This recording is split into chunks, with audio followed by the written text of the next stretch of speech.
I'd like to welcome all of the residents and guests in the gallery. I would like to welcome all of our media sources here tonight from CBC, as well as I see maybe Cody, and I also see Joey, so thank you for being here. I'd like to welcome our guests on YouTube, my fellow councillors tonight, as well as our senior management, Deputy CAO JP DeRosier, Director Kristen Dunsford, as well as our communications person, HR Director, Mr. Brian Harlick. So we will begin with the meeting, and just for the record, I want to mention, you're very aware that I'm not Mayor Basil Stewart. Mayor Basil is in Ontario at the funeral of his brother, so unfortunately could not be here with us tonight. So we will begin to move into the monthly meeting. I'd like to call the meeting to order. Is there an approval of the agenda? Okay, moved by Councillor Kerry Adams, seconded by Councillor Bruce McDougall. Moved. Is there any conflict of interest declaration from any members of council? Okay, so be it. All right, we will move into the first order of business. And I believe tonight we do have two presentations. One has been has gone through a process, made the application to come in, and we have fit that on the agenda. And that is Mr. Wall. We will be calling up. You will be the spokesperson. Council has allotted a 10-minute presentation within the time frame of the scheduling. And then we do have one more speaker that will be coming up. It will be the same time frame that will be allotted. And that was a decision of council that we would allow it to go forth. And we were putting them forth tonight first because there's about 8 or 9 different departments of business for the city. So Mr. Wall, if you are ready, we will welcome you to the podium, sir.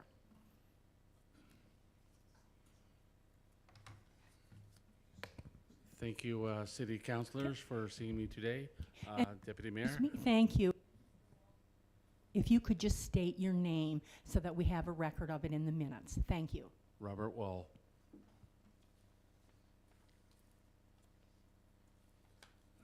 I bring this everybody here tonight to address the homeless situation here in Summerside. As you all are aware, the Causeway Bay was sold to a native province company, and 50 or so, 80 or so residents have been evicted. And with the housing crisis here in Summerside, none of them have no place to go. So I'm here tonight to speak to you all about we need affordable housing or temporary shelter in this city like yesterday.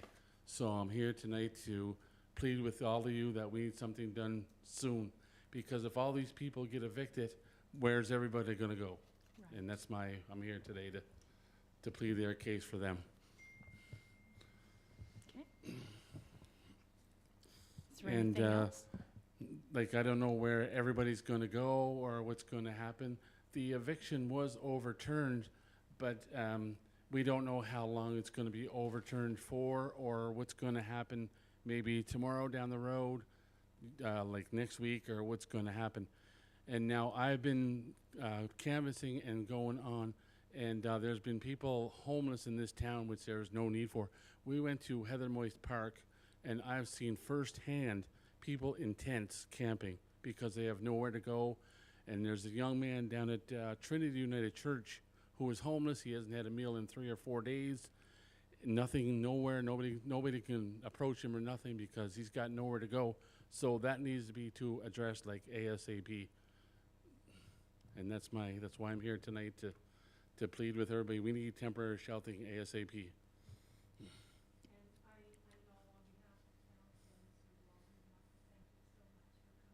Following the process to come in for the meeting and to do a presentation. As part of our discussions tonight in our committee of the whole meeting, that very topic did come up, and I know that my fellow councillors and myself, we certainly are very aware of the situation you speak of. And I will just give you a bit of a statement from the city that we are trying very hard to work on. We all have a responsibility, and we certainly know that, and we thank you for bringing that to the forefront. We also know that advocating for affordable public housing needs for residents is a very, very important issue, and we've seen that for a number of years. Summerside is known for welcoming working partnerships. The city would like to work with the province via Premier King, ministers, and the deputy ministers. We feel that right now, Mayor and Council, we're trying to field a lot of calls and concerns that are coming in from folks that are facing evictions, homelessness, and we are really trying hard to listen to what folks have to say.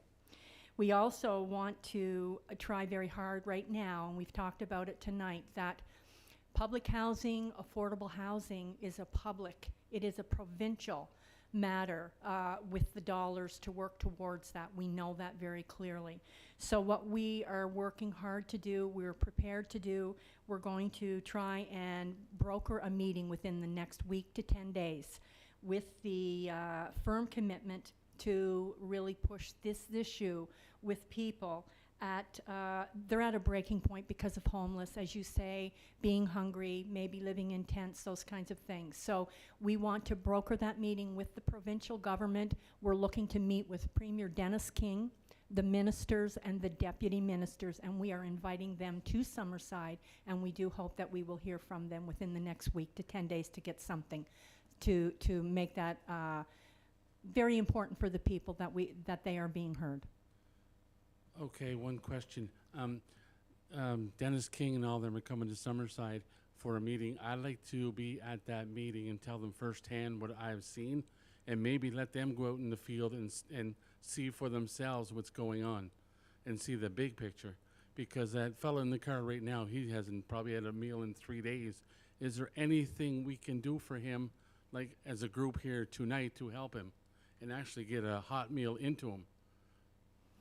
Well, I think that's a very important question. I know that we run into those kinds of things, and we rely very much on the framework within the city of Summerside, such as Salvation Army, the food bank, the kitchens, those kinds of things. That's where we refer people when we're running into those situations. On the other matter that you would like to present or talk to the Premier or the deputy ministers or ministers, if we can broker that meeting, we will certainly put that on an agenda and we will bring that forth. And I would imagine like our staff would be contacting you. Whatever we can broker, we certainly will try our best. All right, thank you very much for Okay. your time. Thank you. That's all I wanted to say tonight, and thank you very much. Okay, and thank you. You've kept it right under 10 minutes. You're great. Thank you. Thank you so much. Thank you.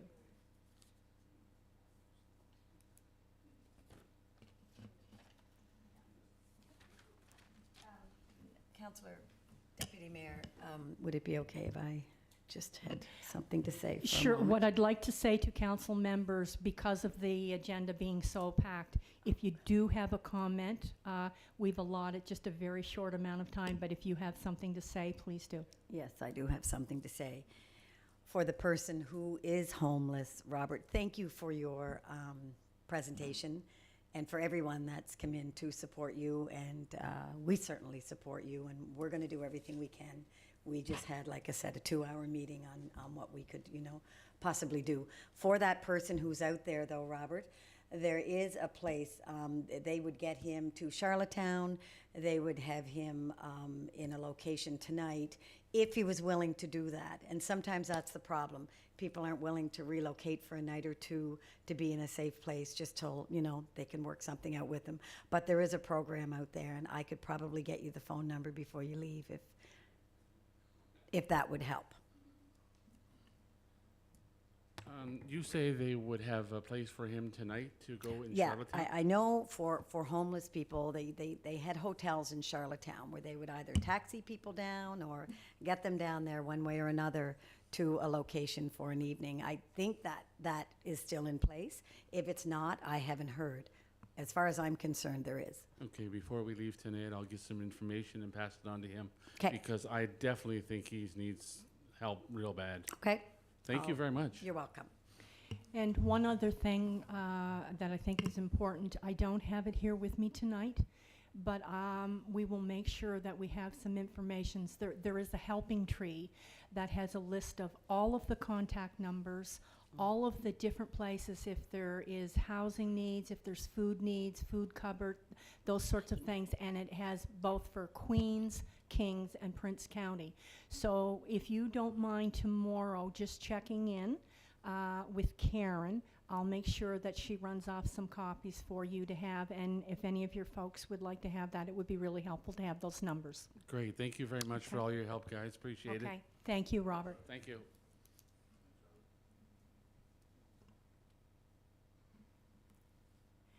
Okay, we're moving along into the next request that has come in, and as I have said earlier, we have allotted 10 minutes as a council simply because of all of the business of the city, and just for people in future that do want to come forward, there is a process of an application that really helps us to get things on the agenda in a timely fashion.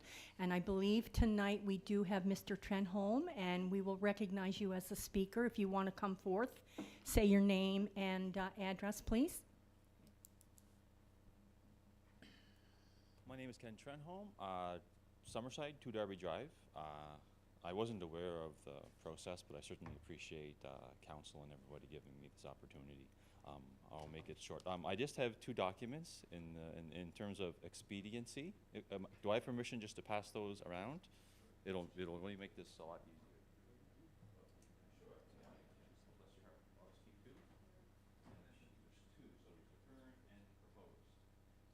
Pieces of paper that you all will receive. I'll just wait till it gets all circulated. Well, I suppose while that's there, I guess it may come as no big surprise, just in terms of, I guess I'm with Safe Summerside and looking at the Greenwood Bike Lane. There's just been, at this point, there's 5, I keep on calling them sewers, but I guess maybe they're drain storm drains. Can never get the term right. I have no idea. But they're just basically, the plan is as we understand it. So if we can go to the current bike lane construction, which is this right here, this is what our understanding is what the city of Summerside's looking at. So looking at putting the lane close to the curb and leaving the green space, and as such, so it's a straight line, much like the rest of Greenwood Drive. That's what they're looking at. It's our understanding. What that means, though, is if we're looking at the trail being 10 feet in diameter and being 2 lanes, as you can see, the yellow indicates where the drainage is. So we can see 1, 3, 4, 5, and 7.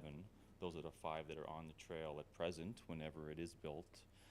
We can see 1 and 7 if you're traveling south. If you're traveling south on the 1 and 7, that 1 and 7 are close to the middle. And so let's say somebody in a wheelchair is trying to navigate. They're not going to want to go over the obstacle. I do have Dan Steele here, but I want to recognize that he's here. He is diagnosed with Parkinson's since I think we only can have 1 speaker. So, but he has a wealth of knowledge on how to navigate and the challenges to that effect. With that being said, that if you can see with 1 and 7, when you're navigating away from that yellow, it's putting you right in traffic's harm. So we're not looking at someone who can take the Tour de France, okay? We're looking at people who are just normal Joe and Josephine, and they don't have the capacity, perhaps. We're looking at maybe we have a 5-year-old child.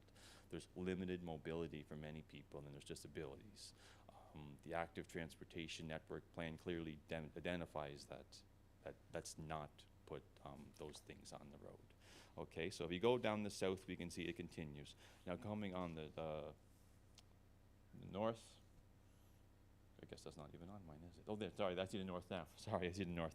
We can see there's 3, so 3, 4, and 5 are right there. So again, we're still in the current plan.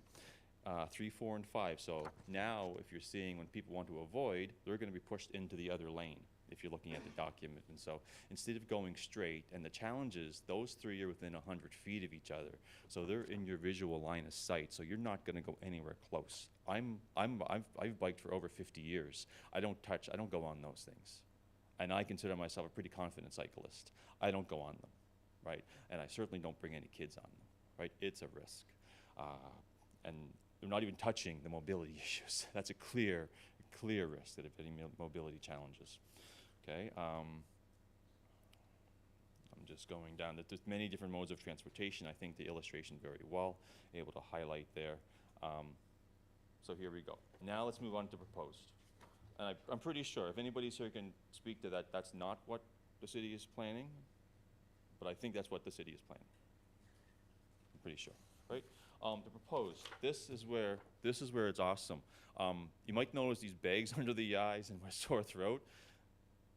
I saw these sewers go up on Thursday. I've had about 2 hours sleep since then. And like I say, this is not about me that I think it's not, nothing of this is about me. This is about the children. It's about the people who have disability and challenges in mobilities. They can get hurt, they can die, they can get injured. Here's an easy solution that costs how much money? Zero. It costs zero money. All it takes is creativity. Now, one thing I know that we got in Summerside is creativity, for crying out loud. And I'm telling you, it comes at zero cost. I'm really worried because the gravel's down now, the rocks are down now. I'm so worried. That's why I thank heavens that you guys permitted me to come today, because this is the only time that it can happen. I'm cutting it close, am I? Thanks, Dan. If you look here, it's a massive restructuring. Actually, I say massive, but no. Let's say it's some green close to the curb. That protects 1 in 7, so no one touches 1 in 7. No one gets pushed into it. That curb right there is what we call a buffer. You see that grass? It's a buffer. That, let's say the child who's 2 years old loses a pedal stroke, they got 3.5 feet to gain that pedal stroke back. They get in the grass, right? I bike with kids all the time. They won't touch Greenwood Drive because it's right beside traffic. I'm biking right here, traffic's right there. I'm not going there. We went to Cavendish. They have that little, it's a little bigger than 3.5 feet, but I guess it's around there. It's actually safe for them. They love it there. Okay, let's talk about 3, 4, and 5. This is like really contentious one. If you look at the current plan, it's because they're right in a row. These are 100 feet together, so they're almost like back to back to back. It's like playing a dangerous game of Frogger for those people, and I think some of you people might understand Frogger. If we can create that island, do you see that island in the middle? You see that island 3, 4, and 5? You see how we can separate the lanes? Oh, is that not beautiful? Like, instead of having all concrete, like you get this picture, stay with me just for a sec. You got the dome in the background, all white. You got this greenery, all this green space. This not only is gonna be functional and safe, but it's gonna be beautiful. I don't know if you wanna hear a hallelujah on that, but I certainly wanna say. A little chuckle back there, appreciate that. But this is the type of thing that you can market and sell. As a city, as anybody biking here, they would look at that and know that the city understands active transportation and the city cares. I guarantee you, this goes in, it's all over Twitter like hotcakes, right? Because people are gonna say, yes, that's exactly what they understand, and that's how you design a route. You don't put it on top, you don't put sewers on top, you don't put drains on top of a bike route, you just go around it. You create an excellent opportunity to showcase how smart Summerside is and how caring they are. At zero amount of extra dollars, just move it around. It's the same lengths of trail. It's 10 feet either way. We're just gonna divide the lane into 5 feet, which guess what? Makes it even safer for the cyclists because you're not gonna be going side by side to the cyclists. Okay, I think that's 10 minutes at least or more. Right then. 8, all right, a couple more minutes, all right, a couple minutes. Yeah, I just want to say that I really do appreciate coming here. I don't think does anybody have any questions at all of this? I've got the poles, I've got the utility poles. It's 13, 14 feet from the curb, right? You notice everything is extremely measured.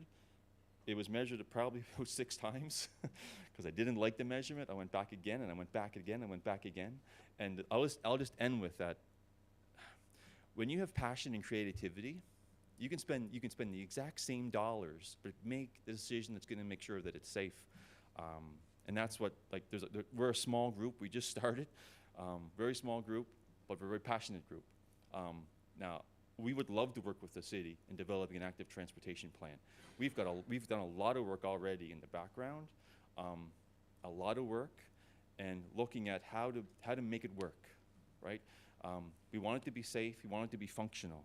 This is the kind of stuff that we sit down with, digest, throw out, comes back again, comes back again. You should see the top of my computer desk, right? No, you don't want to see the part of my computer desk because all it is scrap pieces of paper, plan A, B, and Z. But this is what it comes out with. So anyway, I open the door that if the city wants to work with us, we want to work with the city to develop an active transportation plan that will be similar to this, accessible and, I don't know, beautiful. It'd be appealing and attractive. All right. Well, thank you, Ken. We really appreciate that. And the level of the presentation information that you have provided, Mayor and Council. And one of the things that I will tell you just earlier in our meeting, and I will be passing it over to our Committee Chair for Community Services, Councillor Corey Snow, but I believe we have discussed that certainly the city from that department will meet with you and possibly just to discuss this, and they can meet with you on site just to look at it. And possibly the gentleman that we didn't have time to have the conversation with tonight, maybe on site there could be some discussion there. And I'll just turn it over to our council chair for community services. Thank you, Councilor McColeman. Yeah, Ken, thanks for bringing this forward. It's obvious why you didn't get much sleep with the amount of work you put into this. So I really want you to know that we're going to take this, we're going to review it. I'll have some discussions with community services staff, and between myself and JP, one of us will be in contact with you soon. And like Councilor McColeman said, we can arrange to meet, go over the concerns that you have, so we can see firsthand, and we'll have some fruitful discussions for sure, okay? Thank you. Yeah, thank you. Appreciate you opening the door. I apologize for not.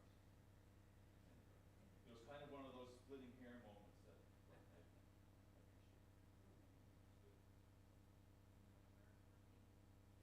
You have a hard-working council, so when we have 8 or 9 departments, there's a lot of things like in the general operations. So we're glad that you were able to, have that time to speak. And you folks are certainly welcome to stay.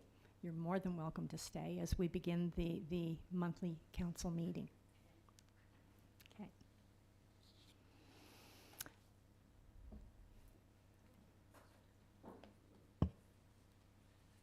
Thank you, everybody. Robert, so I will send you, you contacted me on Facebook, so I will send you the numbers that I come up with. Are you in tomorrow? I will get a hold of you, yeah, Okay, I'll send it to you, perfect. okay? Thank you very much, everybody. Thank you. Thanks, folks. Thanks. Thank you. Bye-bye. Okay. And as we begin the public portion of our monthly meeting, I also did forget to mention online we also have Colin McLean joining us from the Journal Pioneer. So welcome, Colin, and I know he's there online. So we will begin, and we've called to order the meeting, and it's been moved. And so now the minutes. I'm asking for the approval of the monthly council meeting minutes of August the 15th, 2022, and the approval of the special council meeting minutes of September 1st, 2022, and September 14th, 2022. Okay. Moved by Councillor Brian McFeely and seconded by Councillor Carrie Adams. Moved and accepted. Okay.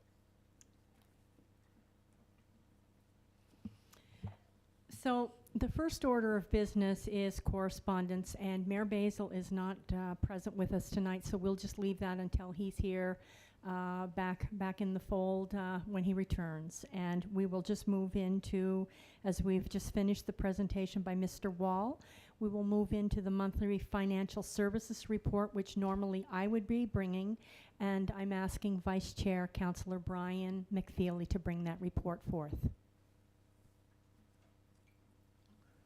Thank you very much, Deputy Mayor, and I'll move right into the report, and certainly want to thank Director Kristen for preparing the report.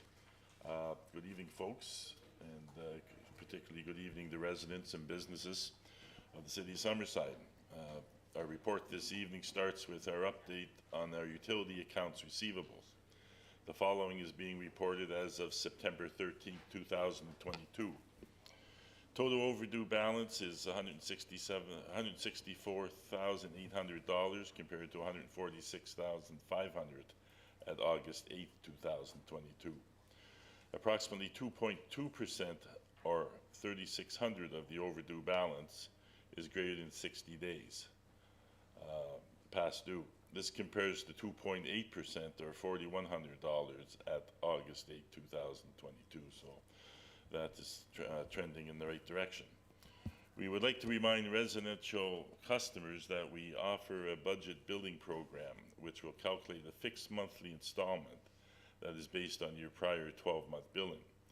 The application form is available on our website, or you can call 902-432-1230 for more information. For residential customers currently on their budget billing plan, the previous budget cycle ended on August 31st, 2022, and your September billing will provide you with your new monthly budget installment for the period of September 2022 to August 2023. Your September utility bill balance owing will include the settlement amount from the September 2021 to the August 2022 budget billing period. So I think with all of those kinds of things, I think the city is really reaching out to the electrical customers and sort of trying to make it easier for you to manage your daily, your monthly cash flow. We certainly recognize the challenges with the increase in cost of living and that type of thing. So city's working through our processes to try to make it easier for residences. A customer portal is available to our utility customers where you can review your account details, access your utility bills, and make payments by credit card or Visa debit. Please see our website at www.summerside.ca and click on My Utilities in the top right-hand corner to access this portal. Or you can contact us at 902-432-1230 and we can send you an invitation to create your account. Our preliminary projections of our financial results for the fiscal year ending March 31st, 2023 continue to report a surplus for our projection to March 31st, 2023. These preliminary results show a surplus of $336,000 compared to a budgeted surplus of $6,700. The more significant variance relates to electrical sales, greater consumption, and service charges for developments. Please be aware that these are very preliminary results and departments are continuing to review their projections to March 31st, 2021, or 2023. So we better not get too excited about the surplus quite yet. Thank you for the opportunity to present this report, and certainly if you have any questions, I know the chair, deputy mayor, or our chief financial officer, Kristen, is available to take any questions. So thank you very much, Deputy Mayor. Thank you very much, Councillor McFeely, and I believe you're up next on the planning board. There's some resolutions. Yes, there is, Your Worship, and I did omit in the electrical report that the projected projections by fund as of July 31st are attached to the report as well. So that's that. So we do have some resolutions. Sure I have them in the right order here.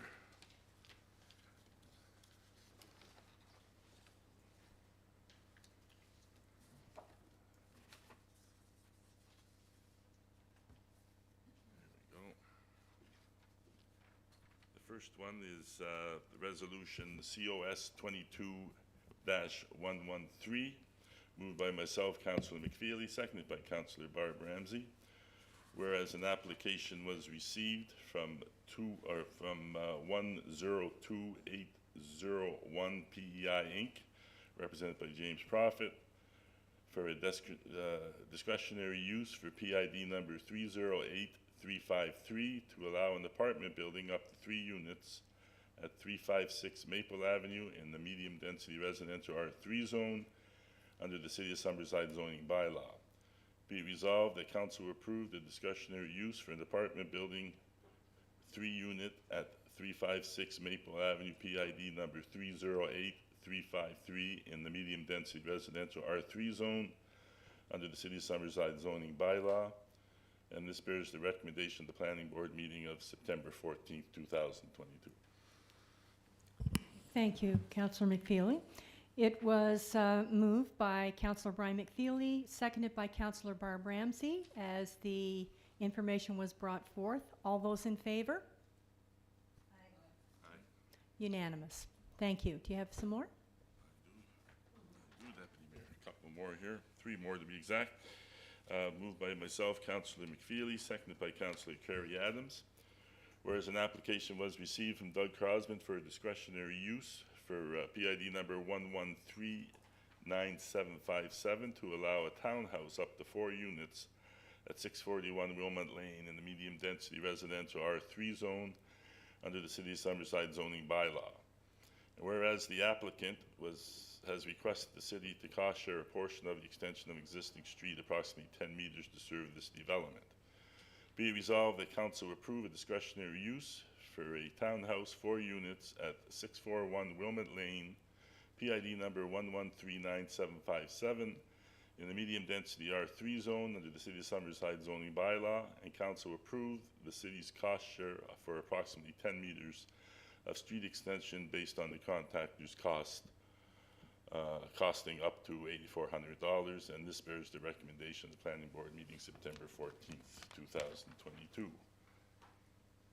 Thank you, Councillor McFeely. So, Council, you have heard the resolution COS 22-114. It was moved by Councillor Brian McFeely and seconded by Councillor Kerry Adams. All those in favor? We do have a question. Oh, I am sorry. Councillor Corey. It's not so much a question, I guess it's a comment, and I've been struggling with this one the entire time. So I assume most councillors have gone out. I drove out the other day, drove in with my car, and I mean, it's not a little car, but it's a car of significant size, and I really struggled to get down the lane and turn around, and I thought of units being built down there. I know as of right now, they're allowed 2 units down there. So reality is there probably is going to be development on that lane. I'm struggling with having any units down there based on the sheer size of that road. It is very narrow. 2 cars, no way could pass. It's just a struggle with me. Couple that with presentation earlier tonight with people crying for housing. I don't know what we do, but something has to be considered for that road. I know residents live there and they are concerned with having the road widened. So it just, everything playing together just doesn't seem to jive, but it's really been a struggle. So I just needed to put that on the record. Any other questions? Councillor McDougall. Hi, my sentiments are very similar to Councillor Snow's. I know if it was a different time and there was no housing crunch, my immediate response to this resolution would be a no. However, with the housing crunch that we have, I've been like Councillor Snow, I've been fighting with myself over this one. I too, a couple of weeks before this presentation, I was called to the area by a friend. Councillor McFeely was out of province, and I went out, and it was because the trees, the garbage truck couldn't get down. So we had those trees trimmed. So that just tells you how narrow the street is. So I have a real concern with it. The other concern, and I stated this at the meeting, is yes, you can build 2 units now, or we can allow 4. So there's not going to be that much difference there. My concern is the vacant lot to the left is zoned R4, and that's going to put more. So if we approve this tonight, the city has got to be aware that there has to be work done on this street. So I just wanted to put that out there. I do. Okay, Councillor Ramsey. That's my concern as well. There simply isn't enough room on that street right now. I would have a hard time approving it if the city doesn't come forward to say that we will make the street wider. Because I don't know how emergency vehicles and garbage trucks and, you know, how's that going to happen down there? I really don't know. I'm surprised. I'm not sure how it happens now. So it's just a real concern, and I don't know. I'm in a dilemma with this one. I really am, and the shortage of housing is just so sad. So, you know, we have to balance this and make the best decision. So I'm in a dilemma. Thank you. Councillor Adams. Thank you, Deputy Mayor. I'm just wondering, is there any way that we can amend the motion that approved based on it coming forward at budget time for consideration from that department to be looked at budget time in the next fiscal year? Is there any way, like, would it be proper to add that, and then at least we'll feel that it will be given proper consideration and not be forgotten about and at budget time? We had similar discussions at planning board and had kind of decided to let the motion go forward based on the merits of that particular project. And I know I haven't talked to all the residents down there, but the ones that I have talked to have suggested to me if the project was to be approved and go forward, that their preference would be that we leave the road as is for a while and just sort of monitor and see how it is. It will improve the situation because there will be a turn at the end there to allow emergency vehicles and garbage trucks and et cetera to turn. That doesn't exist now. Like other councillors, I'm really struggling with this one because I know what the housing situation is, and we just had a presentation there that and frankly came in here tonight not really knowing how I was going to vote on this. I as the councillor responsible for that area, I think I have an obligation to represent the views of my residents, and I think the view of the residents would be that the project not be approved as being, that we know it's approved now for 2 units. There would be 2 additional units, so that would add to the parking and so on and so forth. So I think in my case, I will probably be voting against the motion because I think I have a responsibility to represent not my own views. If I was representing my own views, I would probably support it based on the housing needs of the city. But I think it's my job to represent the views of the citizens that I represent, and therefore will probably vote against the motion. But I'm like the rest of you. I'm really struggling with this one, that's kind of where it's at. But I really, to Councillor Adams' point, I would encourage that we move forward with the motion based on the merits of the application, and then if it does go forward, or it doesn't go forward, we don't have to deal with it. If it does go forward, then the city can look at the road down the road and determine whether there's a need to do it. When you drive down there, you kind of, I think we had a quoted planning board of something like $40,000 or something like that for pavement or something, but I think all those electrical poles would have to be moved. I think there's major cost here. I don't know for sure, but I believe. So anyway, that's kind of where I'm at. I'm struggling with it, but based on my need to represent my residents, I'll probably vote against the motion. So, thank you. And I'm just making sure, Councillor, no? Any comments? Speak to it just because you looked at me, but I didn't look at you like that. I No, just didn't want to leave you out. no, I share the same opinions as most of my colleagues here, in that it was a pretty heavy weight, and I did take a drive down. It was a couple weekends ago. Actually, it was before the planning board meeting, and I understand exactly what Councillor Snow is referring to with the very narrow passageway there, but.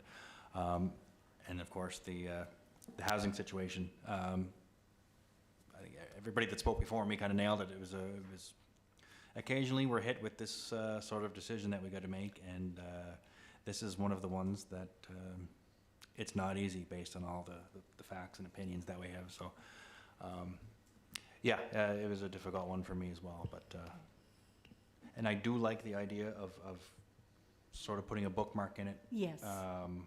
Should it go forward to discuss that road, should this be approved? So like Councillor Adams said, I don't know if there's a way to kind of do that now, or if we just kind of make a promise to do it at the time. It might be a different group in here at the time, so I'd like to see a way to kind of guarantee that it's looked at, but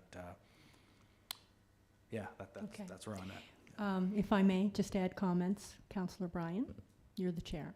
I just, I'm not able to vote in this seat this evening, but certainly from our meetings, I do have similar concerns around emergency vehicles, and different areas that would be impacted around traffic flow.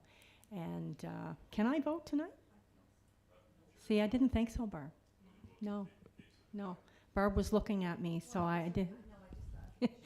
Anyway, no, I just don't want to confuse it. But anyway, but for me, it definitely is the widening needs that would happen if there was more traffic and young children. So, and I think our Director of Finance is here, and I'm sure she will be making those kinds of notes, so that will at least be on the discussion at budget planning time.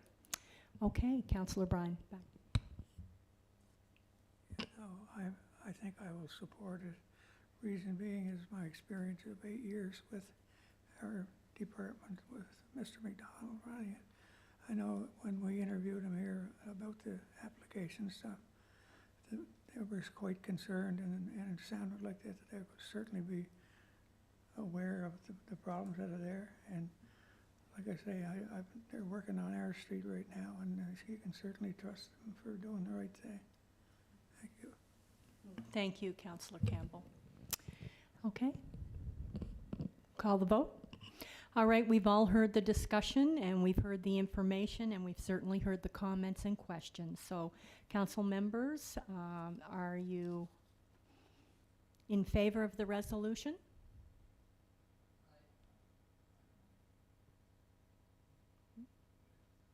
Those nay? Okay. Motion carried. Thank you. Thank you. Okay, and I believe you have another? Your Worship, this one, just a couple of comments. This one has to do with the Heritage Conservation Bylaw that you know we've been working on for the last year and a half. And just a couple of comments, perhaps before I do the motion. As chair of the Heritage Review Task Force, just a couple of comments to make, and just so people understand what we're doing here. And tonight it's really the first reading of the Heritage Conservation Bylaw CS-37. Our purpose this evening is twofold.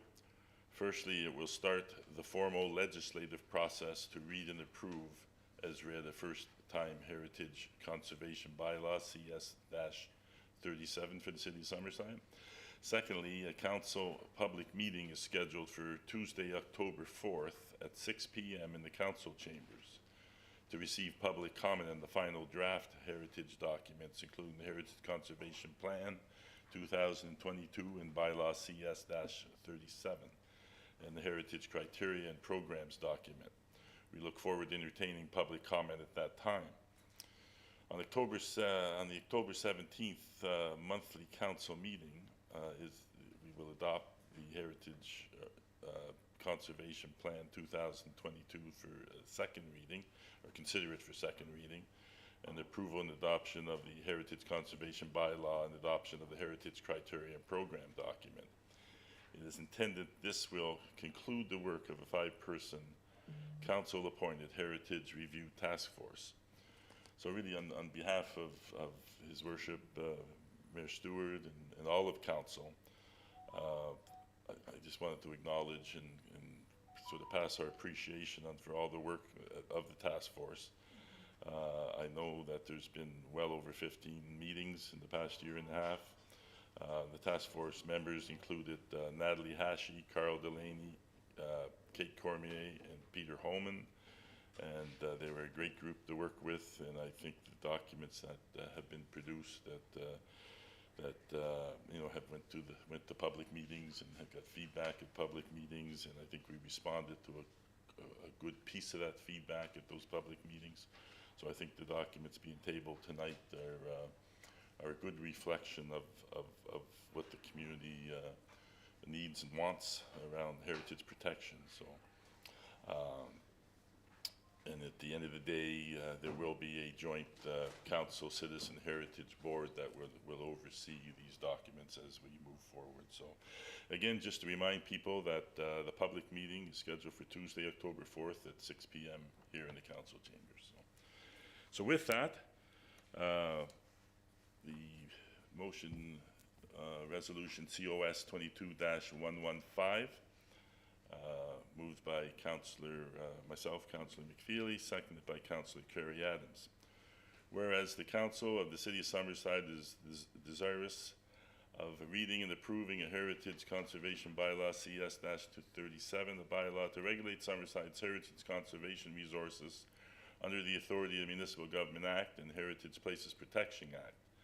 And whereas a 5-person council-appointed Heritage Review Task Force has reviewed the current Summerside Heritage Conservation Plan 2003 and Heritage Conservation Bylaws SS-20. And whereas, in accordance with subsection 125 of the Municipal Government Act, copies of the proposed Heritage Conservation Plan 2022, Heritage Bylaw CS-37, and the evaluation criteria and program documents have been publicly advertised and made available to the public prior to and at this council meeting. Therefore, be it resolved that the Heritage Conservation Bylaw CS-37 be read a first time. And I tabled the document under consideration, Deputy Mayor. Okay, thank you. And I believe there's some draft copies. Drafts at the back there, yeah. Thank you. Okay, members of council, and I just need to be sure your seconder is Councillor Ramsey? Councillor Adams on that one. Adams, okay, I missed that part. All right, resolution COS 22-115, moved by Councillor Brian McFeely, seconded by Councillor Adams, and members have heard the resolution, and are there any questions or comments? You ready for the question? All those in favor? Aye. Okay. Any nays? Didn't see any. Okay, motion carried.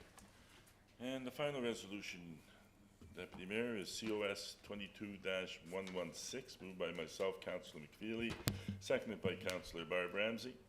Whereas the Council of the City of Summerside is desirous of reading and approving the Heritage Conservation Bylaw CS-37, a bylaw to regulate Summerside heritage conservation resources under the authority of the Municipal Government Act and Heritage Places Protection Act.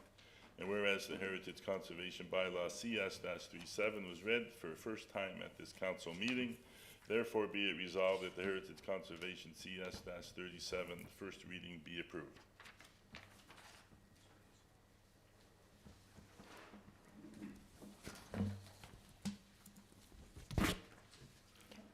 For some reason, I didn't have that on my package. Resolution COS 22-116, moved by Councillor McFeely and seconded by Councillor Adams. Councillor Ramsey. Councillor Ramsey, I'm sorry. And all members of council have heard the resolution. Are you ready for the vote? Any questions? All those in favor? Those opposed? Okay, motion carried. Thank you. Is that it, Councillor? Well, I have my economic development report. Which, Okay. which I'll keep brief, and then I will sit down. You won't hear from me for the rest of the night. And I want to thank our director, Mike Tuska, for preparing our report. Thanks, Bruce. For a very busy month for the Economic Development Group. I wish to present the department's monthly report, and I think all of us have heard about the major accomplishment achieved this past month with the Bryan Adams concert, being the first green concert run solely off renewable energy. The department, in collaboration with Blue Waves AI, was able to push the envelope in regards to our innovation and clean tech agenda. Aside from the amazing performance by Bryan Adams, it is truly satisfying to find ways to drive innovation into Summerside and mark another global first for a facility our size. This achievement has not been lost on the global stage, and the department has received many congratulatory messages and keen interest from around the globe as to how we achieved this and further interest in our green agenda. And it's interesting because I don't think we ourselves appreciate this green agenda that we have going here in Summerside and some of the wonderful things that are being done here. We're getting recognized throughout the globe, but I'm not sure that we're being recognized appropriately within our own municipality and region. So the office has been invited, and an example of this is the office has been invited to present at the International Virtual Summit on driving innovation in ecosystems to grow and diversify economies. The Virtual Island Summit connects global islands to share ideas, best practices, and solutions for sustainable development. The summit, in brief, has over 10,000 registrations from over 500 islands worldwide. So it's a major, major, major achievement to even be on the agenda there. So that's the kind of recognition that exists throughout the world about what's happening here in Summerside. And again, I don't think we recognize it enough ourselves. So,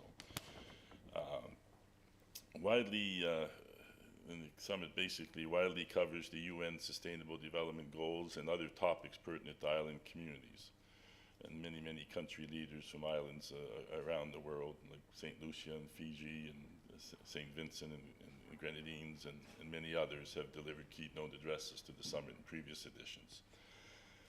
Summerside is speaking on showcasing Summerside's Living Lab and Summerside's Exchange Program. Our track dives into how communities can build an accelerator program for entrepreneurs and help with island resilience. We're happy to be a part of that an exciting panel and share Summerside's 2 decades of innovation and success and innovation advancements. And certainly Director Mike Tuska is it's not I that will be presenting this, it's Director Mike, so we congratulate him on that. Early next month, the office will be releasing its series of driving innovation in the small community with the publishing of 7 stories of innovation achievements. We look forward to sharing and distributing within our vast global network as we work hard to put Summerside on the investment map. And that concludes my report. Deputy Mayor. Okay. Thank you, Councillor McFeely. And I don't see any lights on, but if I may, I do believe with economic development, sometimes we do not realize the significance and for our department, the hard work that they do without having SRDC involved in helping or assisting. A lot of that groundwork is done by our own Director, Mike Tuska. And to have 2 national media outlets seek the city of Summerside out for economic development interviews, I think that speaks volumes. So that was a great report. Thank you. Moving along, we do have our technical services report with Councillor Justin Duaron. Thank you very much, Deputy Mayor McColeman. I'll start with the report, as you mentioned, and then I have another item to follow that up with. The 22 construction season continues throughout the city. The construction and the inspection of these jobs will continue through the fall. The water main replacement work continues on the Central Street project. Efforts are being made to complete the reinstatement of the lower sections and crews will then move above Maple Avenue. The sewer replacement project is completed on Saunders, continuing on Chandler, and then they will move on to Cedar. The paving and sidewalk projects are almost completed. The status of those projects, as well as other projects, are updated weekly on our website. The infill tender started, and they have completed the work on Bay Avenue, and that project will continue into the fall. Staff continues to review and assist the public with pending developments and building permits to be issued for this year. Staff have been busy again this month with a few planning-related items brought before council. 15 building permits with a value of a little over $3.3 million were issued for the month of August, with a total year-to-date of 173 permits and a value of $41 million. We issued 3 permits for change of use for tourism rentals, 1 permit for a residential addition. We also issued 4 permits for multi-unit row houses, a 5-unit, 2 6-units, and 1 8-unit building. We have also issued 4 commercial permits for self-storage buildings, as well as 3 for commercial alterations or additions. The permitting and development inquiries have also been quite busy so far this year. As of the end of August, we have topped the $40 million mark. For the span covering 2005 to 2018, we had only surpassed the $40 million mark 3 times. For the last 3 years, we've had year-end totals of $39, $43, and $73 million respectively. And as I said, the current year-to-date is $41 million, and we still have 4 months to go. Developers are stopping in and speaking to staff for assistance with their proposed projects for 2022, and residents are also encouraged to continue to ask for assistance with their projects that they may still have planned for 2022. And thank you to Aaron McDonald, the Director of Technical Services, for preparing that report for this evening. And if there are any questions, I'd be happy to try to answer them. Councillor Corey? I don't know if this is a question or a statement, but when you were away the previous month, I filled in for your report, and I can't help but mention that I read very similar about the work on Central and hoping to have it done and then move above Maple. Personally, as a councillor for that area, I think I share it with Councillor McColeman on the other side. I know my residents are beyond frustrated with the length of time that project has taken, and I know there are probably some things out of people's control in getting it done, but I would like to see our department maybe push a little bit to prioritize that project, seeing it as a main street with many connecting roads to our schools and people walking. So I just couldn't sit here and listen to the same thing said again without mentioning it, that it needs to be maybe sped up a little bit. Yeah, no, I agree. Yeah, no, and I've been hearing the same as others. So I know we put out a sort of explanatory post out on social media about a week ago, maybe, I guess. Gordon kind of got the staff to kind of find the reasons why, and we put that out there. So hopefully that'll be, hopefully that'll provide comfort to some folks as to just why it's been taking so long. But no, you're absolutely right, especially with it being a main road with so many streets coming off of it. It's certainly dragging on. And I'm not sure, I believe maybe Councillor Carey, did you have your light on, or? Mine was just pretty much what Councillor Snow said, and that it's just something, and I know that since we have been asking, staff have been on it, but I think this is what happened when we had work on Granville, and we were still paving that this year from work a previous year. So I think like this stuff really needs to be looked at and sat down with, and the expectations from contractors. Like I realize that, we're only getting a couple, and that the skilled workers are hard to find, but at the same time, like it's the safety and then the money being spent of our taxpayers and our residents, so that has they have to keep that in mind when they're doing the work. Okay, Can I comment on that? thank you. Yes, Campbell. It was my ward in Granville where we had 3 seasons working on that road, and it's not the road as much as it is the spray off of the traffic into the other roads. And it's really been annoying for 3 years. We finally have it done. Thank you.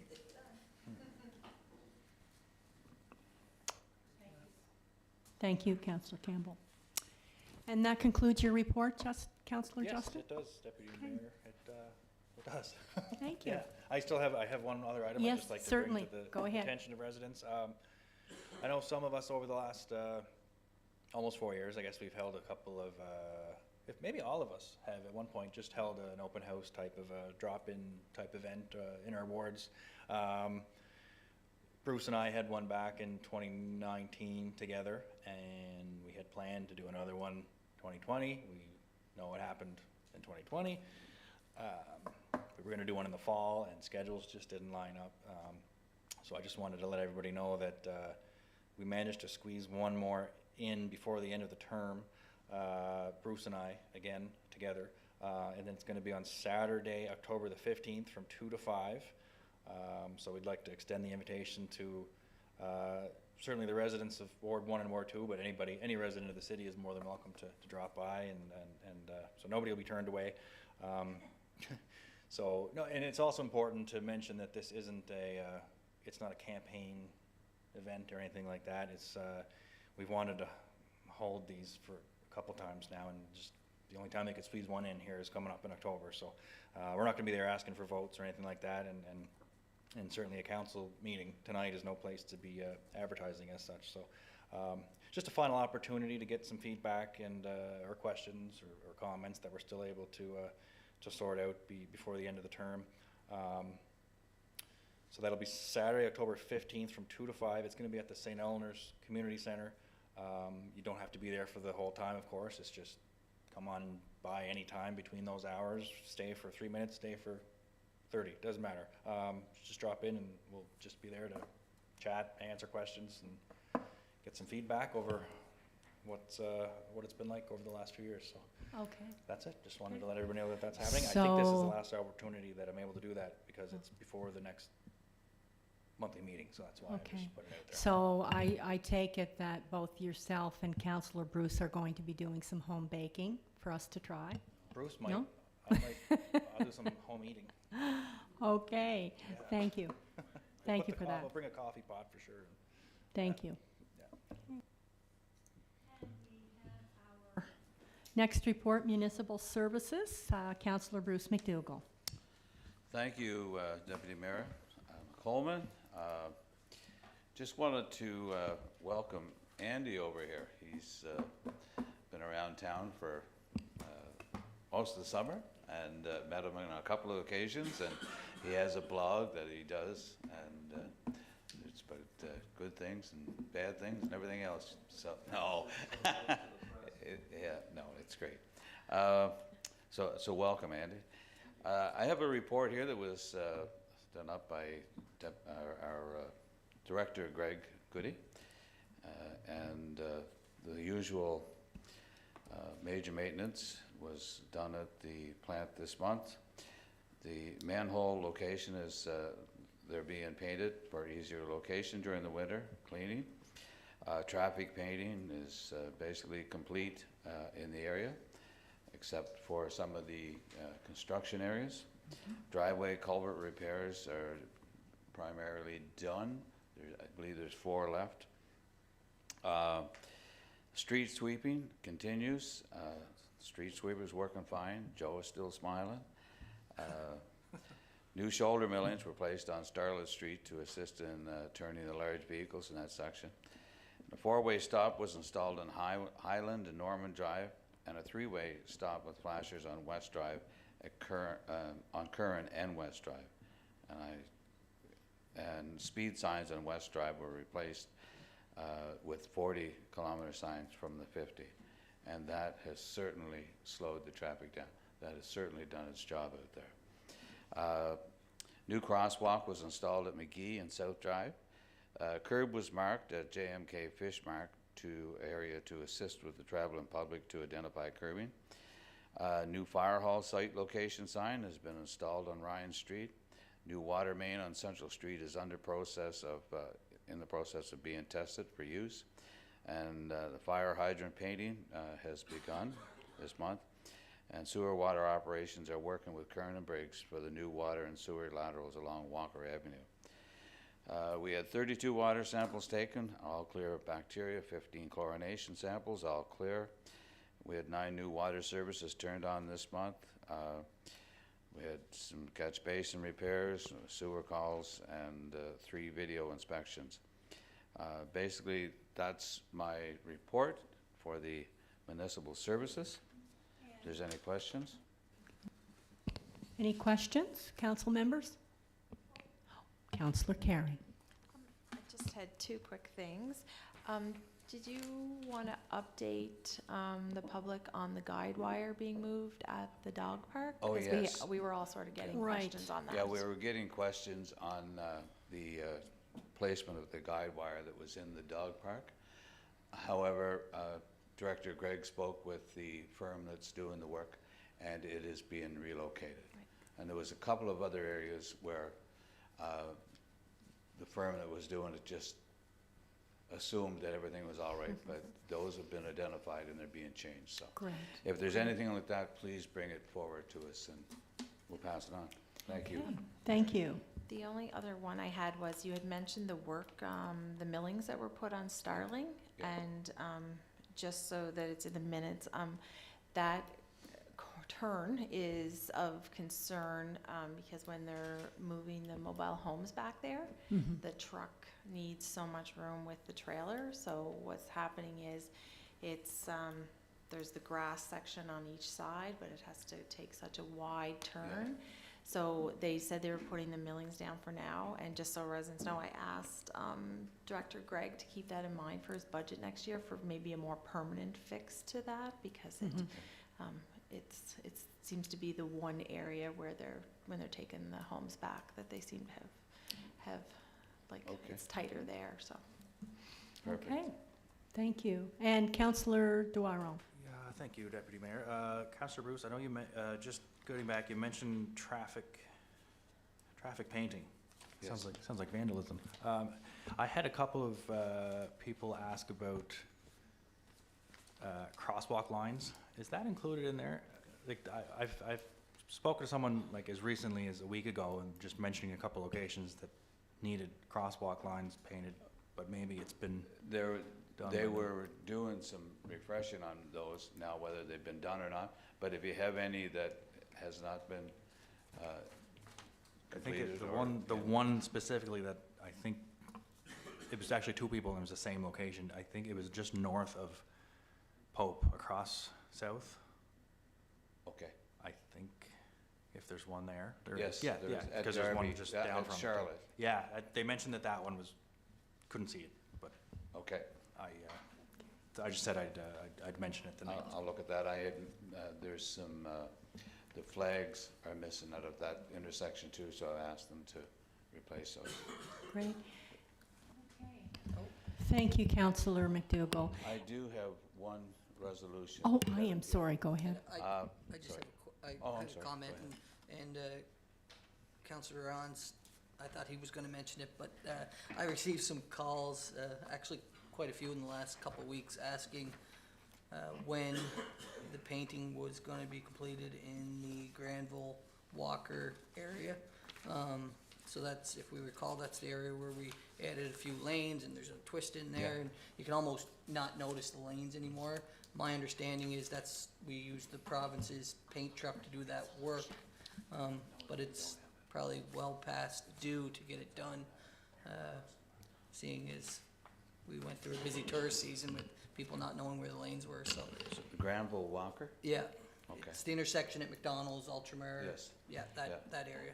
which is really interesting because if you'll notice, the province did the white lines on the roundabout, but then when you're coming the other way on Superstore, it stops dead in front of the Superstore, so they might have not got the memo to please do the rest of.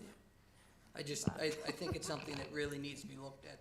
and specifically leading into the summer months, just the way that intersection goes with it moving into 3 lanes and the lanes sort of curve on their own. It can be difficult for people driving that are not. So was that, Councillor Brown? yeah, so was that never done? What do you mean, like leading into the summer months? So it wasn't done It this hasn't year? been touched all summer. Okay, I'll follow up on that. Yeah, that's important. JP, we'll follow up on that. Okay, thank you. Okay, and you have a resolution? Yes, Deputy Mayor, councillors, city staff, and the viewing audience, it gives me great pleasure tonight to bring the following resolution to the floor. When I say the words St. Eleanor's Flash, I'm sure everyone knows who I'm talking about. You're right, it's Mr. Errol Thompson, the pride of St. Eleanor's. Errol Thompson was, even as a youngster, a prodigy in Summerside's minor hockey system. He joined the Halifax Junior Canadians, who were an independent junior hockey team, at the age of 16. He left the Canadians after 3 years to focus on school while playing in the senior league for $15 per game. That was a lot of money back then. His life changed when Johnny Bauer was invited to PEI to check out the island hockey scene, of which Bauer took stock of Thompson's speed and athleticism. Eventually, he would be selected by the Maple Leafs in the second round, 22nd overall. I was never much of a Leafs fan, but I certainly was an Errol Thompson fan. I had a great admiration for his skating ability, his speed, and that tremendous backhand shot he had. Broke my heart a few nights against the Canadians, though. Errol's career highlights include 2 seasons with Tulsa Oilers in the CHL from 70 to 72, 7 years with the Toronto Maple Leafs in NHL from 70 to 78, 4 seasons with Detroit Red Wings, 77 to 81, the final season with Pittsburgh Penguins, 80 to 81, played a total of 599 games in the NHL, scored 208 goals and 185 assists, making for a total of 393 points during his 11-year NHL career. Deputy Mayor, it is with great pleasure and pride that I bring the following resolution to the floor. It's been moved by myself and seconded by Councillor Corey Snow. Whereas Errol Thompson was born and raised in St. Eleanor's, Prince Edward Island. And whereas Errol Thompson had a successful career as a professional hockey player, playing 11 years in the NHL. And whereas Errol Thompson is a wonderful ambassador for the city of Summerside and Prince Edward Island. And whereas the city of Summerside wishes to acknowledge and recognize the achievements of Errol Thompson, be it resolved, the city of Summerside rename Fairview Park, located in St. Eleanor's, to the Errol Thompson Park. Yes, thank you.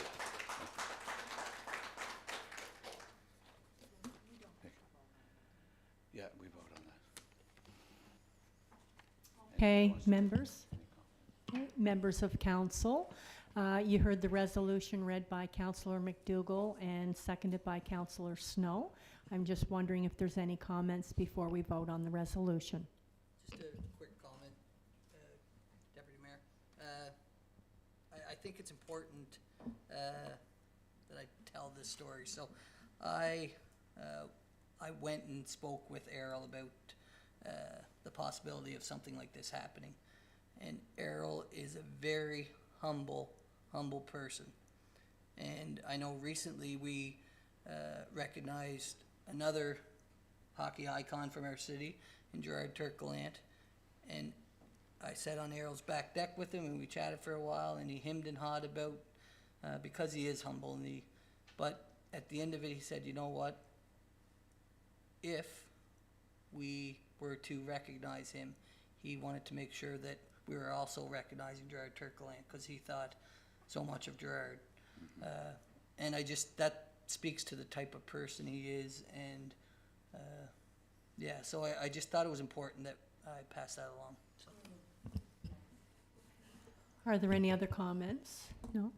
And I do know, just in the absence of Mayor Basil, I think we've all heard him talk so much about this as well, knowing Errol for many, many years, and it's something that's been very near and dear to his heart as well. So it's good to see this. So go ahead. Yeah. I just wanted to add before we, it's got nothing to do with the voting of it, but the presentation on this will be held on Thursday, the 22nd, 12 noon, in the council chambers here because of the weather we're looking at. And so if anybody would like to join us. Could you please do. repeat that again, the time? The time is noon on Thursday, September 22nd.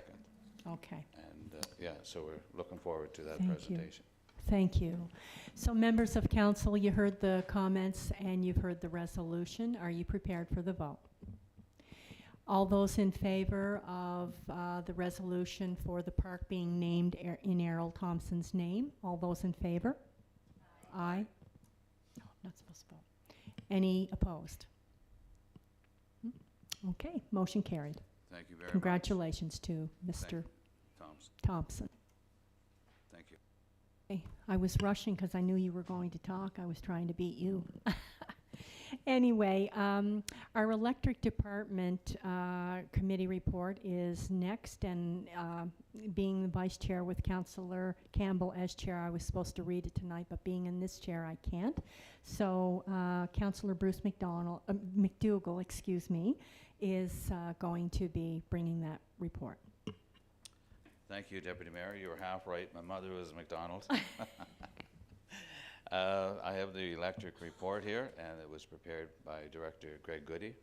The power plant and technicians maintenance consisted of program traffic controller at Sobeys, replaced gate card reader at 94 Ottawa Street, boardwalk lighting repairs from vandalism 4 times, service installation at Community Connections on South Drive, and a bunch of annual maintenance on engines 8, 2, 3, and 6.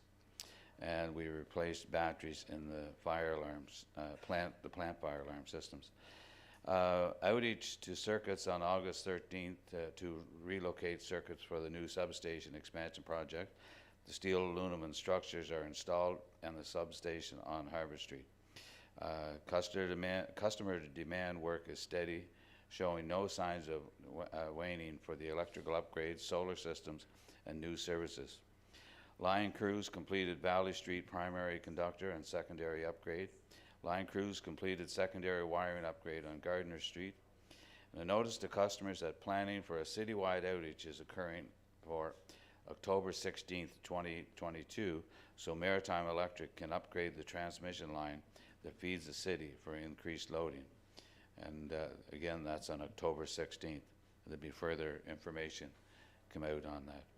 Sunbank overhead line to connect the power project site to the substation has been started this month and will be progressing to 2023. The Sunbank project has 20% of the solar panels installed to date, and the electrical contractor to wire them has commenced work. The berm work behind the residence properties along Bayview Drive and Potter Street has begun this month and will continue to the end of October. The trees on the berm are to be planted in the spring of 2023. The access driveway to the well field on Bayview Drive is being realigned to the right-of-way, and property delineation is occurring with the tree line. 24% of our electricity came from wind this month. I know that's a way down, but that tells you what kind of a great summer we had. Generator hours were 8.9 and 9 heat for less units, service calls and installs, 25 service calls for electricity customers, and 14 new electric customers energized this month. So that's basically the report, if there's any questions. I see no questions, Councillor McDougall, so thank you for your report. Thank you.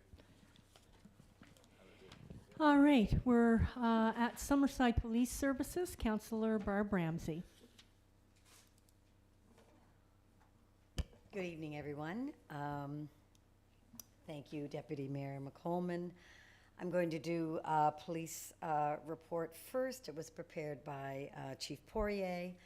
So police members continue to attend several regular meetings for the month of August, including Crime Stoppers, bridge meetings for people at risk, meeting concerning community drop boxes to be installed in the city for sharp containers and disposals. So looking forward to having that in our city. I'll update on everyone when they are installed. The police attended a conference on naloxone distribution and tutorials at the Rotary Library. 4 members conducted energy weapons taser recertification training. Members assisted with the annual triathlon for traffic control. A plaque was presented to retiring crossing guard Pam Arsenault for her 30 years of service in keeping our children safe. Thank you, Pam. Police attended an induction ceremony at the Credit Union Place for Coke Grady. It was my honor to be there as well, and congratulations to Coke and, of course, his family members. Coke has passed, but his family members were there, and it was a wonderful evening. Members assisted Kensington Police Services with their annual parade, returning the favor as Kensington Police assisted us with our traffic for the Summerside Parade. So it's great that we work hand in hand and side by side with other police services. Chief and Deputy Chief attended the Police Academy Cadet graduation ceremonies at the Jubilee Theatre, along with myself. They also attended the pancake breakfast to assist Generation XX in their annual fundraiser. One member just finished coaching soccer with the Summerside United Soccer Club. Summerside Police Services are keeping very busy, both with volunteer work and, of course, with city work. So some of the statistics, calls for service for August were 655, as opposed to 676 for July. Traffic accidents were 27. Reported crimes of assault and threats were 23, up from 18 in July. Theft reports were 43, up from 28 in July. Impaired driving offenses were 11, down from July, which were 14. Highway traffic charges, including speeding, were 67 charges. A little bit down, they were 70 in July. Break-in enter reports, businesses and residentials were 9. So up from July, which was 6. And drug enforcement charges, and that does not include the joint forces operations, were 4, up from July, which were 3. That concludes my report, so any questions can be directed to Chief Poirier, Chief Walker, or myself, if I can answer them. And that concludes my report. Not a question, but a comment. We've had an awful lot going on up at the end of winter in the Brodenell Park. I'm sorry, Rotary- Greg, up where? The Rotary Park up Yes. there. We've had people all hours of the night, 2 o'clock in the morning, a couple of kids knocked on somebody's door up there, were wanting a cup of sugar, different things like that. There seems to be a milling together of them around the McDonald's. And we set up a new type of slowing people down instead of the speeding massage, as we call them. Mm-hmm. And they were set up Friday morning and they were tore down Saturday night. Right. You know, it's just pranks. And we need a little presence up there if it's possible. Thank you very much. And Director, can you get that information to police services? And you've done that? Okay, so it's been reported, has it? You just wanted to bring it up. Okay, that's wonderful. Thank you. Thanks, Greg, Councillor Greg. So with that, I'll go into fire report. It was prepared by Ken Culleton, and for the month of August, there were 36 calls during that month, or during last month, 11 medical first responder calls, 11 alarm panel calls, 3 structure fires, 2 appliance fires, 1 false alarm, 1 carbon monoxide call, 1 mutual aid call, and 6 miscellaneous calls. Firefighters trained for a total of 186 118.5 hours for the month of August. The last few months have been very busy with the above average call numbers. So we decided to take a look at the past 10 years to see if there were any upward trends. In 2013 through 2017, department members were being paged out on an average of 206 times a year. In the past 5 years, from 2018 to 2022, the call volume had increased by 37%, with an average of 282 calls per year being the norm. An increase in medical first responder calls is the primary reason for this increase. Firefighters hosted the first summer nights with the Ellis Family Band evening. The weather cooperated. The music was fantastic. About 600 fans were in attendance, and a good time was had by all. I was there. It was lovely. It was a great evening. Beautiful weather. Councillor McColeman, you were there. I'm not sure who else made it for that evening, but it was lovely and a great fundraiser for the association. A number of firefighters had the privilege of helping barbecue to serve over 1,000 hot dogs and drinks to the organizers and attendees of the Friday night classic car shows. This was a way for Mayor and Council to say thank you for making this such a successful summer event. It was absolutely wonderful. It's done now. We look forward to next year for this event to happen again. Summerside fire engines were proudly displayed at the recent Touch a Truck event at Slemon Park and at the Evangeline Parade with our mutual aid partners, Wellington Fire Department. That concludes my fire report for the month of August, if anyone has any questions. Okay, so with that, I just want to talk a little bit about our emergency measures operations, wanting to let folks know that in case of an emergency, the city is prepared. We continue to work on our plan, wanting to let folks know that they are predicting a storm this weekend. Quite a storm, actually. Not wanting to alarm anyone, but there's quite a storm coming our way, apparently. So I met with fire services today, and I talked with police services, and I talked with our CAO, and being chair of that department, it looks like we're certainly prepared for anything that could come our way. So wanted to let folks know that. And the other thing I wanted to just speak about was today, Mayor and Council hosted a lovely lunch for the volunteers and organizers of the Classic Car Nights that went on all summer, that drew thousands and thousands of people to Summerside, as well as our own residents. People came from all over with their vehicles and just had a wonderful time downtown on Friday nights. So, you know, many people were saying to us, what are you going to do for them? What are you going to do for them? And so Councillor McColeman, our deputy mayor, and I got together and talked to the mayor and said, what can we do? And with the support of council, we had a lovely lunch today for about 30 people. Very exciting for them and very exciting for us to be able to just recognize them. So it was a wonderful time, and I'm really glad we were able to give back a little bit as a mayor and council to our people in our city who do the great work. Thank you. And if there's no questions, then I'm...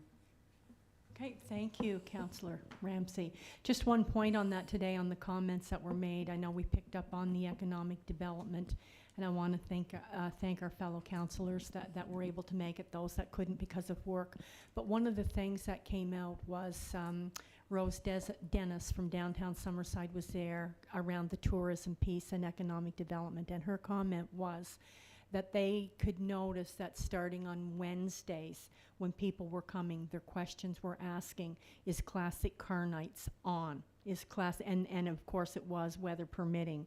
And I know Mayor Basil has been doing some checking, and with some of the small businesses in the downtown core, the convenience store was saying that on the last night, their last hour, and that's selling a lot of, you know, smaller items. Their last hour was $800 just coming in. So I think we don't recognize the importance and the spin-off that does come. So, and that's grassroots. So it was great.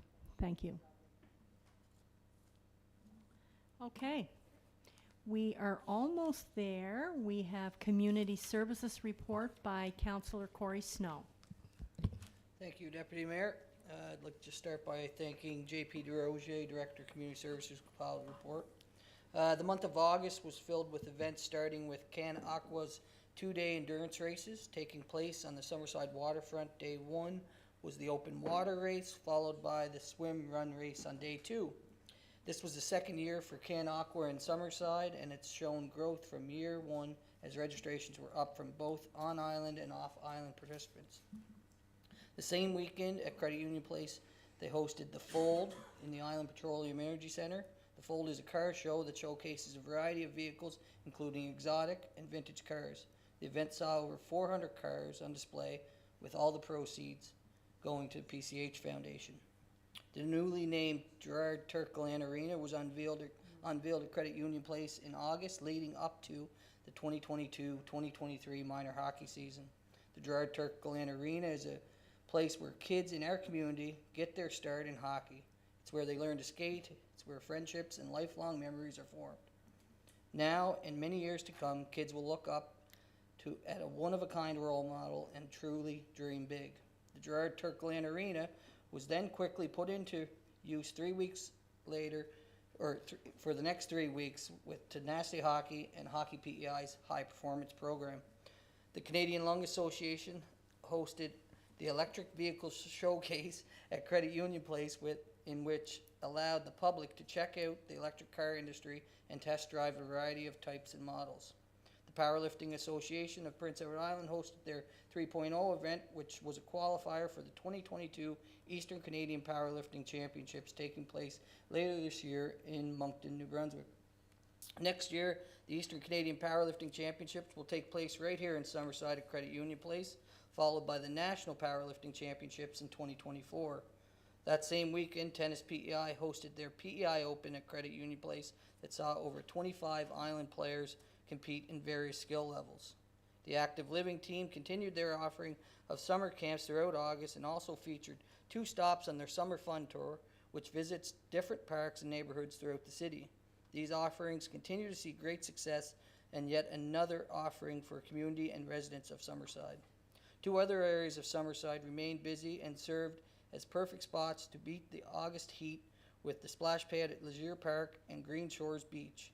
Each area was staffed this summer and saw extensive traffic and usage.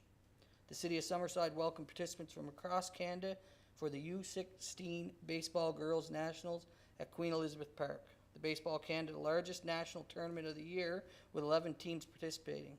The championship kicked off with a banquet at Credit Union Place and finished with Team Quebec being crowned national champs.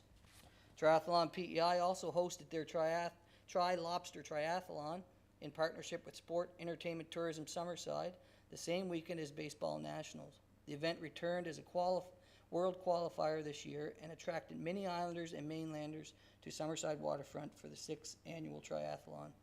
Brian Adams returned to Credit Union Place to close out the month of August, and what a finish to August that was.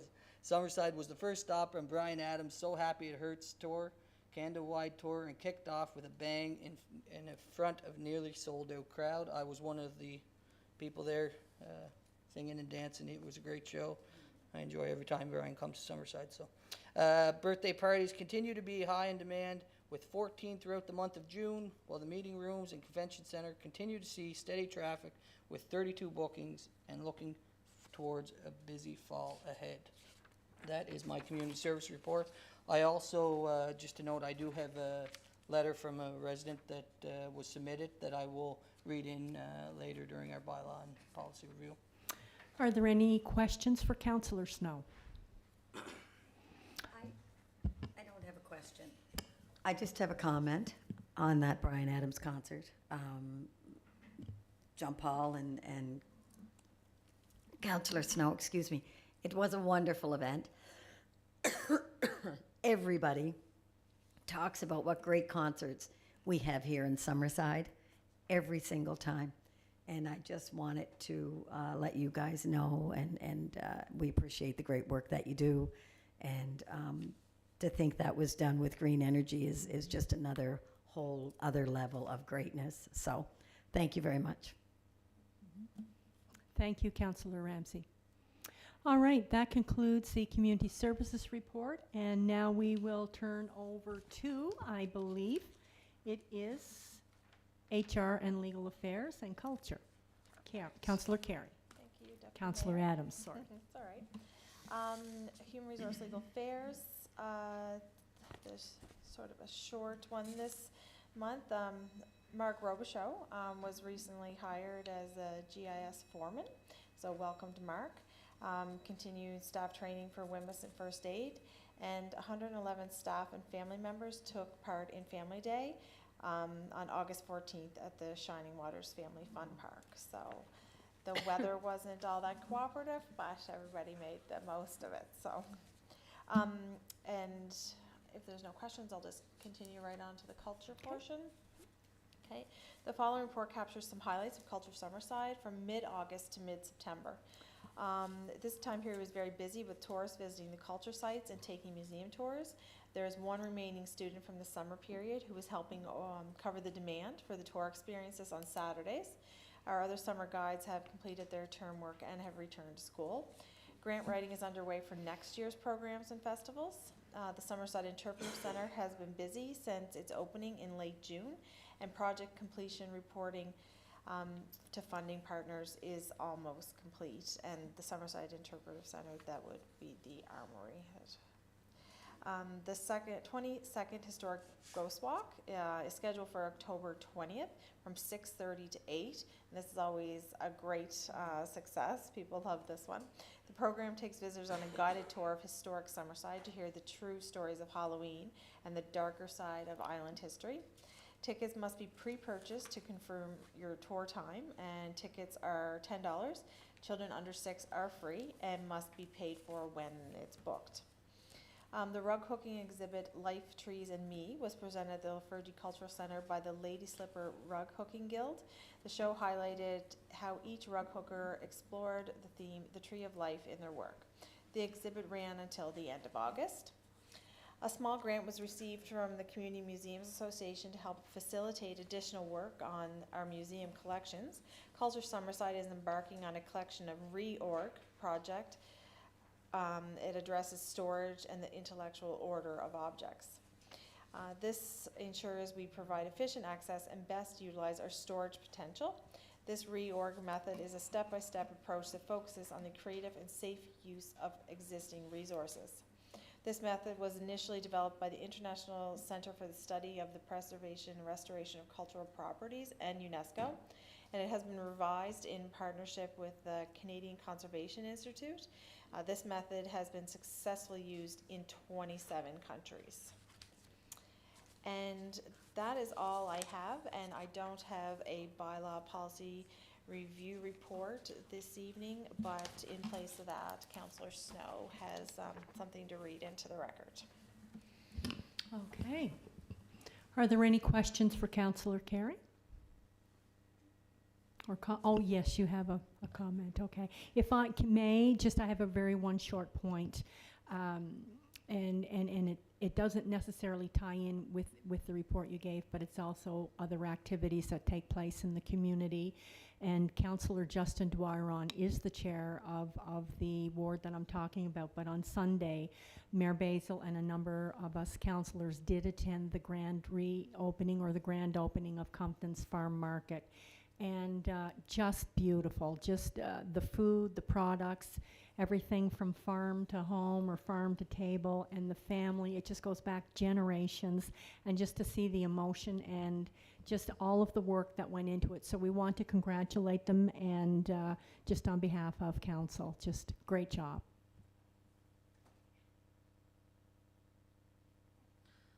Okay, thank you, Councillor. Go ahead, Councillor Snow. I'm going to remain seated while I read this, just because it's not my writing, so just to help me get through it. So it's dated September 17th, 2022, and it's via electronic email. It's addressed to Mr. Corey Snow, Member of Council, Ward 4, Clifton Market, the City of Summerside. So the heading is a bylaw written for all, doesn't apply to some. Greetings, Councillor Snow. I forward you these words in your care to be shared with all members of Council and Mayor Basil Stewart and read into the record. I thank each of you for your work on behalf of the residents of Summerside. You may recall on June 1st, 2021, I made a presentation to Council. My research and ask of elected representatives was to enforce quiet hours overnight within city limits, specifically to disallow industry and commerce to load and unload from the port 24 hours a day, non-stop. That meeting was well attended by area residents who shared my concerns. The request I made was thoughtful and well documented. It is a matter of record. Whole neighborhoods on the delivery route were being kept awake by excessive noise of trucks traveling, grinding their gears, speeding and running stoplights all day and all night. Members of Council listened thoughtfully and understood my request. The conclusion reached was that a public meeting would be sought with the Port Authority, Kern and Briggs, CRM Ready Mix, residents, and other affected parties to discuss the issue and seek appropriate solution. What has happened since? On July 4th, 2022, the Port Authority finally met with Mayor and the select members of Council. Over a year later, what was the result of that meeting? No solution was discussed, no alternative sought. So, we've now had more than 16 months wait, the Port Authority in defiance of Council's repeated requests to meet, and what has changed? Nothing.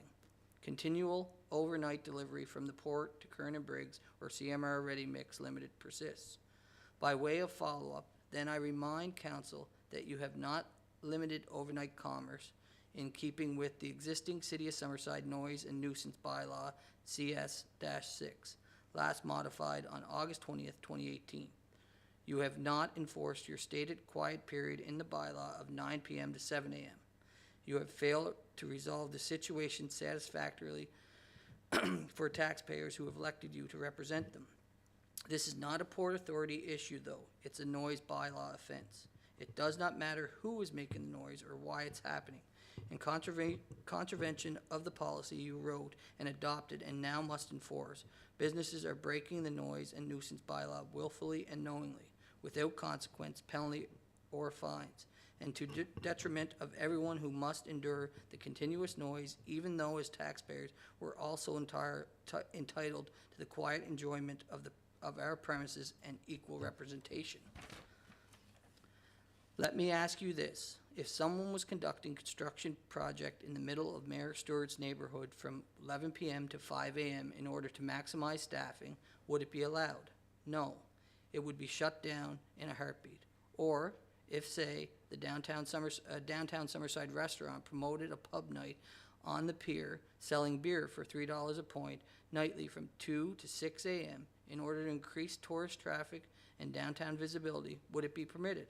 Not in a million years. They'd be fined by police services and sent packing, in keeping with the bylaw. So it's time to make noise and nuisance bylaw CS-6 apply to all and not just some of us. No, you cannot create excessive noise in the City of Summerside from 9 p.m. to 7 a.m. We don't care what your business model is or how you cost or generate fees. If you disregard the bylaw, you will be shut down and fined.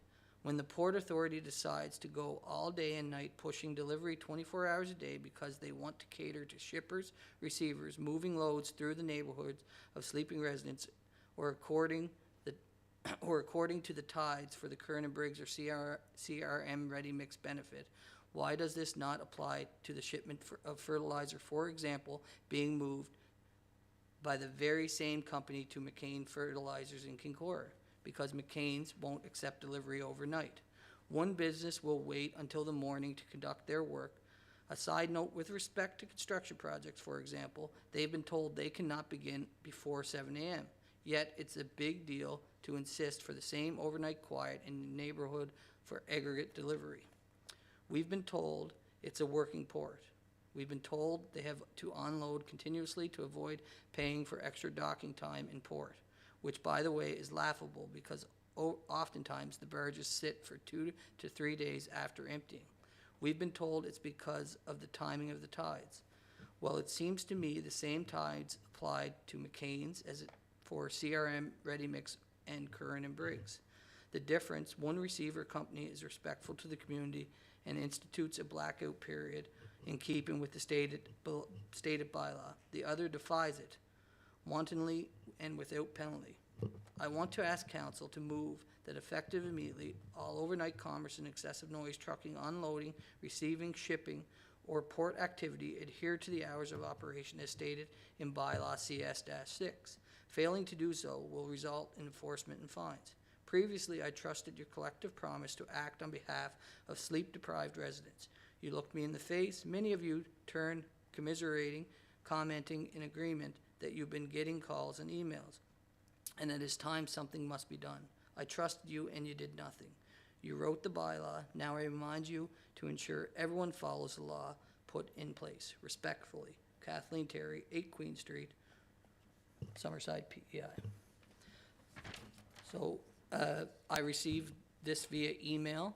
I think it would be prudent, seeing as our acting CIO is not here, our deputy CIO is here, is that we forward this on to look at Ms. Terry's concerns, and somebody hopefully will be back in contact with her in short order once we review the bylaws as stated and her concerns, and make sure that either what is stated in here is accurate or not. I know personally I've received lots of messages from residents along that route, particularly the Water Street area. And to the point in here, I think there's others that have received some complaints as well. So I think given we've received this letter and it's on the record, that it's prudent that we take a closer look to the issues stated within. And that information will go into the minutes of tonight's meeting. And we can have the information looked at through our legal advisors.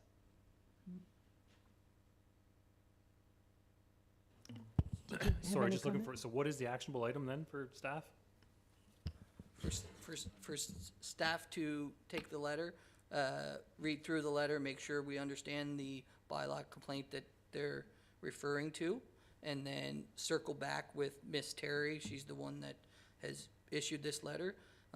It's on behalf of several residents, I believe. There's definitely a group of them within their building, and then I think that would be a prudent place to start so we can close the loop, because in this letter there's been lots of maybe, I don't want to say promises, but commitments, or, you know, we're going to look into stuff, we're going to meet, and maybe not some follow-up or closure. So I think it's important that we close the loop on the information that's in this letter to start.